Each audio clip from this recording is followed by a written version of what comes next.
A Bíblia nos mostra claramente que o inimigo tem sido um destruidor desde o começo, e que nada nele se alinha com a verdade, porque nele não existe verdade. A palavra também nos ensina que ele tem sido um mentiroso desde o início, o pai de todas as mentiras. O livro de Apocalipse nos lembra que, por enganar o mundo, ele será lançado no lago de fogo e enxofre junto com a besta e o falso profeta, e serão atormentados dia e noite, para sempre. Nada é mais desejado pelo inimigo do que afastar a humanidade e nos fazer sofrer com ele para sempre. Mas a palavra nos orienta, e não se deixe enganar. Deus não é enganado, o que alguém sofre, enfrentará, mas de forma justa e correta. Aqueles que sofrem segundo a carne enfrentarão a corrupção da carne. Mas aqueles que sofrem pelo Espírito encontrarão a vida eterna através do Espírito. João 8:44 nos mostra essa realidade de forma clara.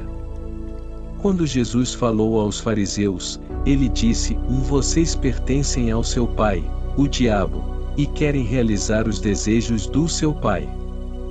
Ele tem sido um assassino desde o início e nele não há verdade. Quando ele fala uma mentira, fala de si mesmo, pois ele é mentiroso e o pai da mentira. Ouçam atentamente, o inimigo tem sido um assassino desde o começo. Se este é o primeiro ponto.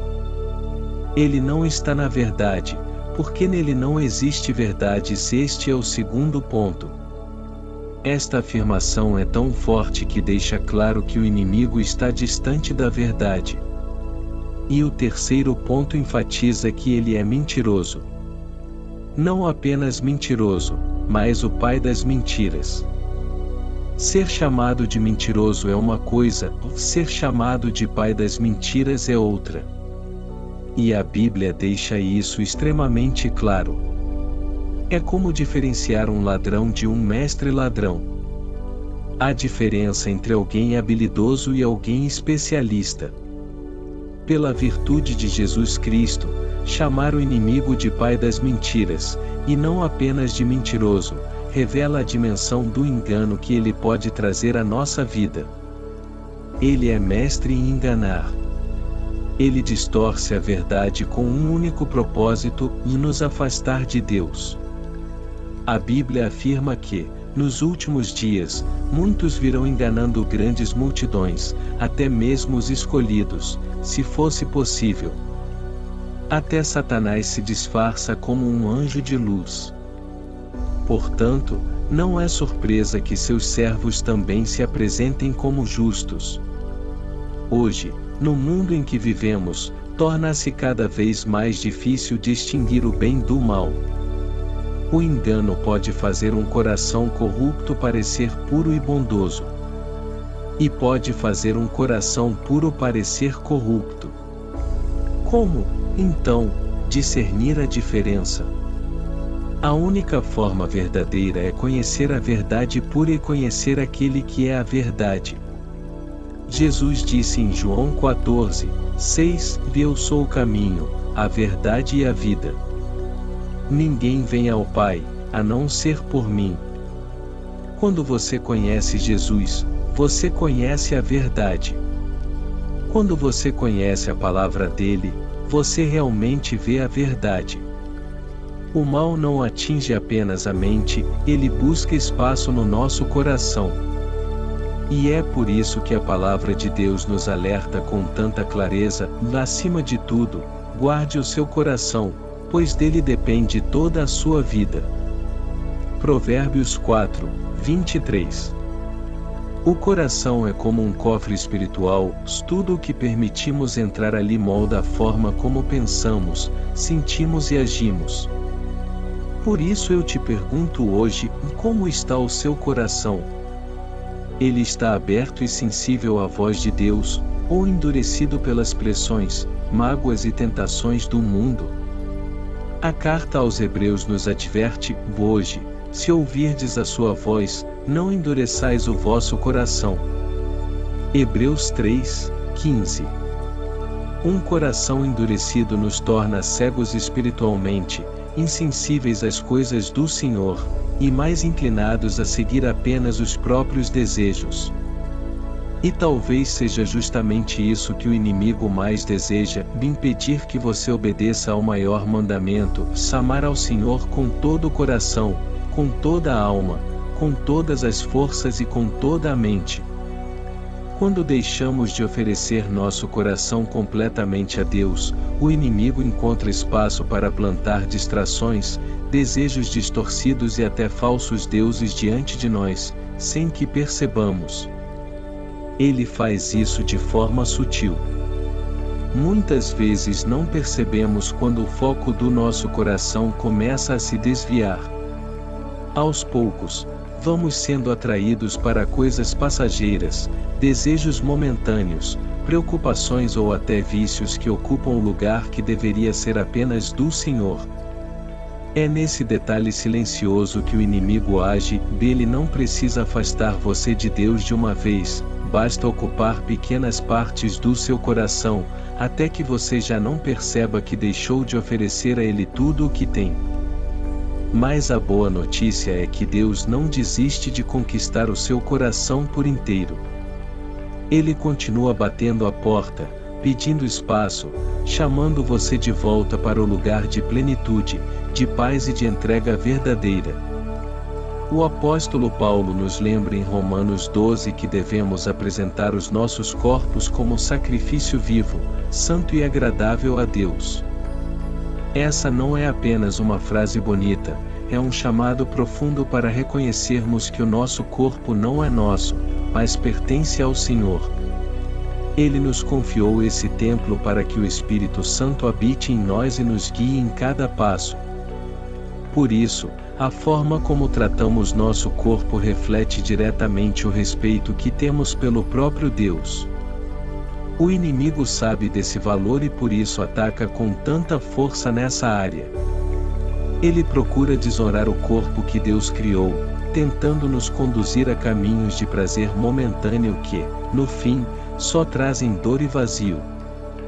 Desde os tempos antigos, homens e mulheres de fé enfrentaram essa batalha.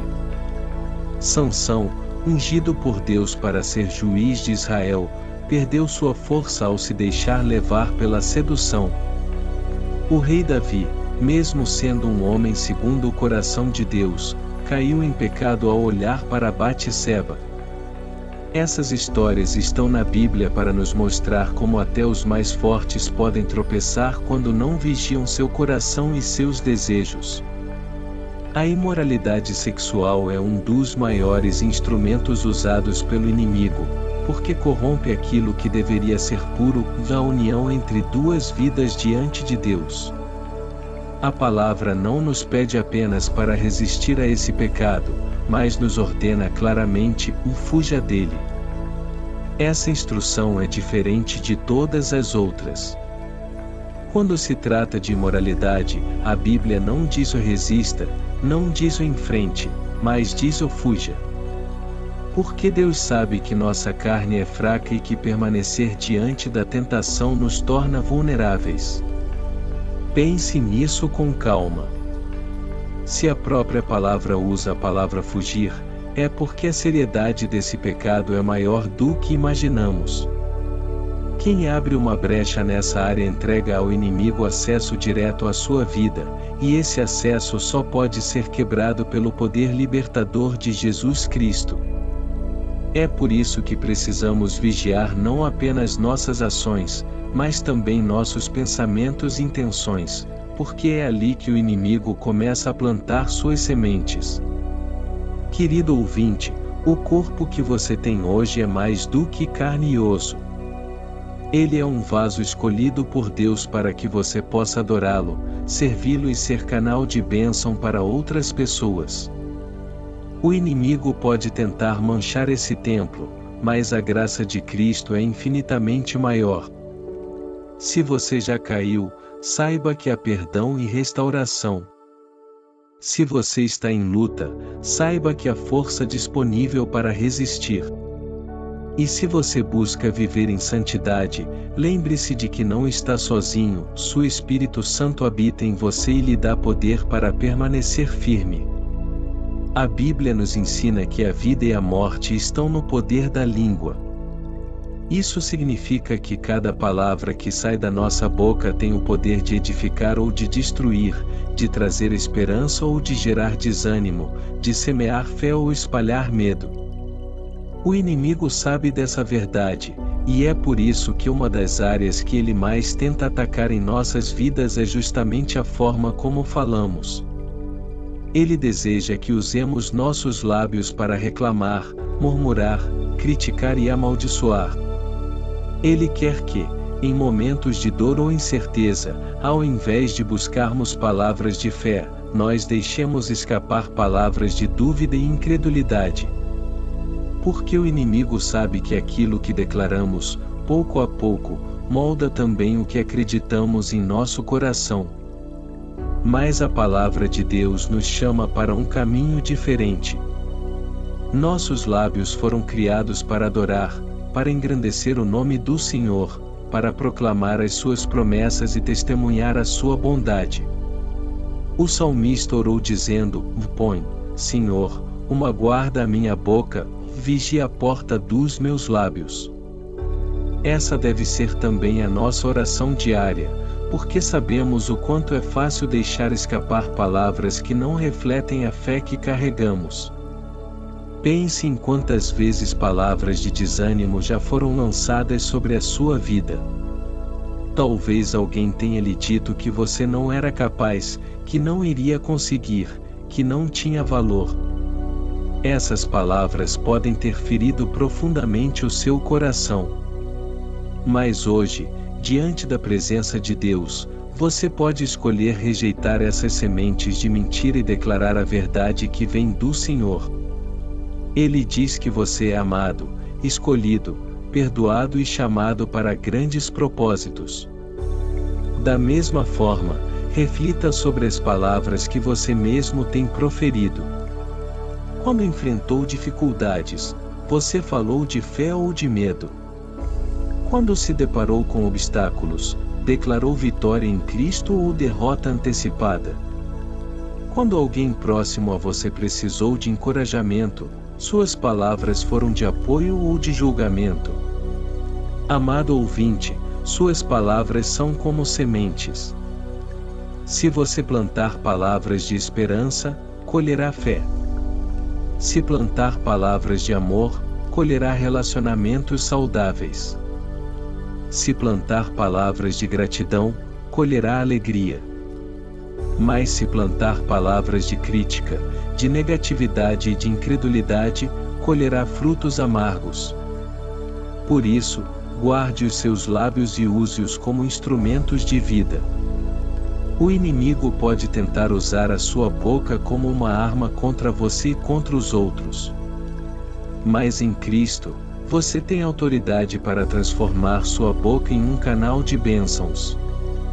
Declare a palavra de Deus, proclame promessas de vitória, fale do amor de Jesus e deixe que cada frase que saia de sua boca seja uma luz no meio da escuridão.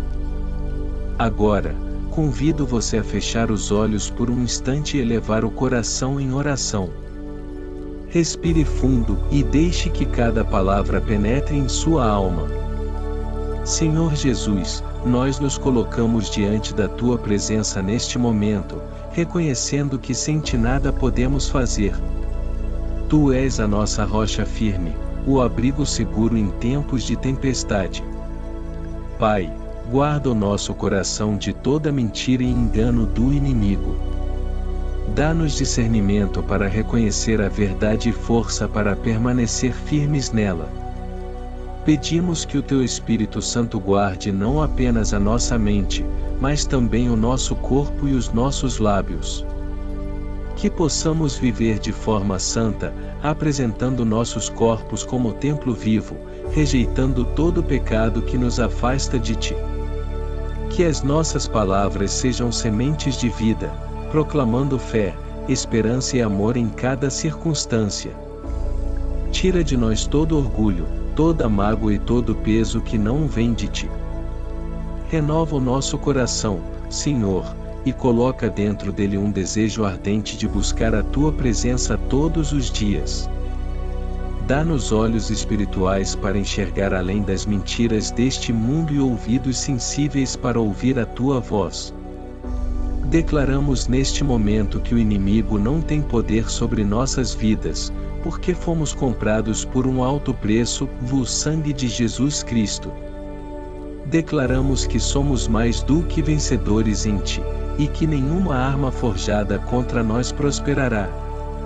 Obrigado, Senhor, porque mesmo em meio às lutas, podemos descansar no teu amor. Obrigado, porque a tua graça nos sustenta, e a tua misericórdia se renova a cada manhã. Enche-nos com a tua paz, cobre-nos com a tua proteção e guia cada passo que dermos a partir de hoje. Nós entregamos tudo em tuas mãos, crendo que o Senhor é fiel para cumprir cada promessa. E oramos assim, em nome poderoso de Jesus Cristo. Amém. Abençoado ouvinte, que esta oração seja um lembrete de que você nunca está sozinho. Deus está com você em cada detalhe, em cada luta e em cada vitória. Permaneça firme na fé e não deixe que nada roube a sua esperança. Se essa mensagem falou ao seu coração, eu te convido a permanecer conectado, curta este vídeo, compartilhe com alguém que precisa ouvir essa palavra e inscreva-se para continuar recebendo orações e mensagens de fé. Vamos juntos fortalecer nossa caminhada espiritual e viver todos os dias na presença de Deus.